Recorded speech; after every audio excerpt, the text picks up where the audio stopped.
Piper the Skyrider, a Piper's Ponytails storybook by Alexander Barr. I wonder what adventure we'll find today, said Piper as she rode through the woods on the back of her best pony pal, Spark. They galloped under some trees and spotted Mr. Chippy playing peekaboo in his favorite log. I can see you, Mr. Chippy, Piper said. They trotted quietly past Mrs. Deer, who didn't like loud noises. Good morning, Mrs. Deer, Piper whispered. And they cantered around a pretty flower patch where Mama Rabbit and her baby rabbits were hopping about playfully. Looking really happy, or should I say, really hoppy, Mama and baby rabbits, Piper said, chuckling. Piper spotted a fallen tree blocking their path ahead. Uh-oh, said Piper. But instead of slowing down, Spark let out a determined neigh and picked up speed. Are you sure we're ready to make a jump that big, boy? Asked Piper nervously. Spark neighed again and nodded. All right then, Spark. Let's do this! Spark jumped over the log in a single, huge leap.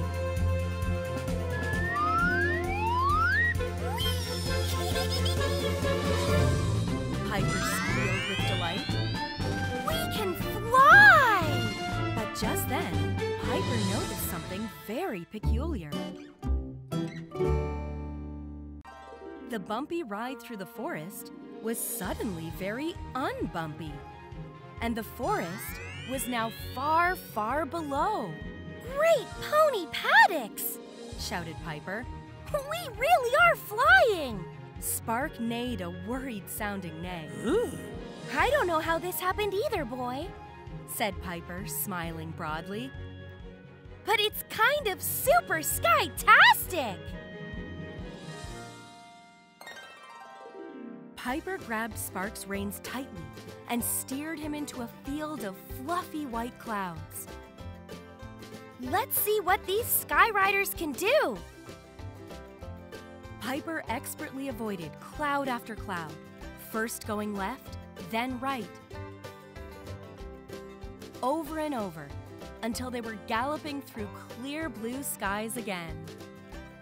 Woo-hoo-hoo-hoo! Cried Piper, giggling with joy.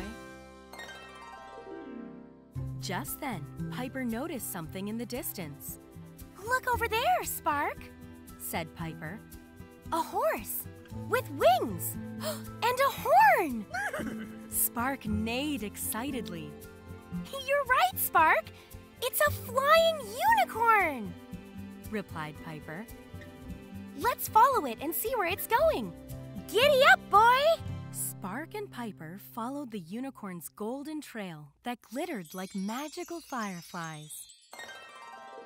The flying unicorn led them to an amazing kingdom in the sky, where in front of a very grand palace, more winged unicorns stood beside the most beautiful unicorn of all, wearing a crown. Piper patted Spark, who neighed quizzically as they got closer. Just let me do the talking, Spark, said Piper reassuringly. But Piper secretly had no idea what she was going to say.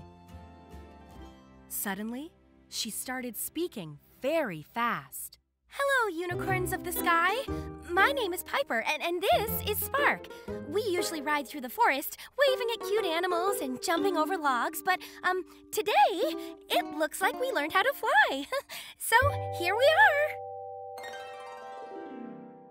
There were a few moments of silence before all the unicorns burst out laughing. Said one of the unicorns. That's the funniest thing I've ever heard. Piper and Spark looked at each other, confused. But it's true, said Piper. The unicorn with the crown stepped forward and looked at the others. "That's enough," she said. All the unicorns stopped laughing. "Piper and Spark, I am the Unicorn Queen," she continued. "Welcome to the Unicorn Kingdom." Piper and Spark listened closely as the Unicorn Queen explained how it was her magical spell that had given them the power to fly all the way to the Unicorn Kingdom.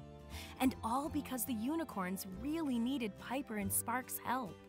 Help with what? Piper asked. But before the Unicorn Queen could answer, a dragon swooped down and grabbed the crown off her head with its sharp talons and flew away with it. "Look out!" cried Piper, pointing at the green, scaly dragon. But it was too late. As quickly as he had appeared, the dragon flew into some clouds and was gone. And with him, the Unicorn Queen's crown. "Your Majesty!" gasped Piper, approaching the Unicorn Queen. "Are you okay?"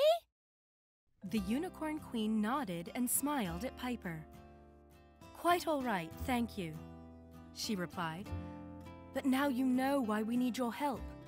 I am told you have a way with dragons, like you do with ponies." "Oh, we'd totally love to help, but that's a big crown-stealing dragon, and we're more used to the little cute dragon who lives under the bridge." The green dragon keeps taking things that don't belong to him. We need to know why, and we would like our things back. The Unicorn Queen then sounded sad as she added, "That crown has been in my family for a very long time." Piper hopped back onto her saddle and whispered into Spark's ear. "What do you think, Spark? Are you up for a sky-riding dragon adventure?" Spark neighed and nodded yes. "Great! Me too, boy!" said Piper. And with that, Spark reared up heroically before galloping skywards. "Follow that dragon!" cried Piper. And into the clouds they disappeared. This storybook is in 2 parts. This is part 1. It's up to Piper and Spark to find the dragon and get the crown back. But can they save the day? Stay tuned for part 2 following soon. Check out Piper's Ponytails on YouTube and subscribe.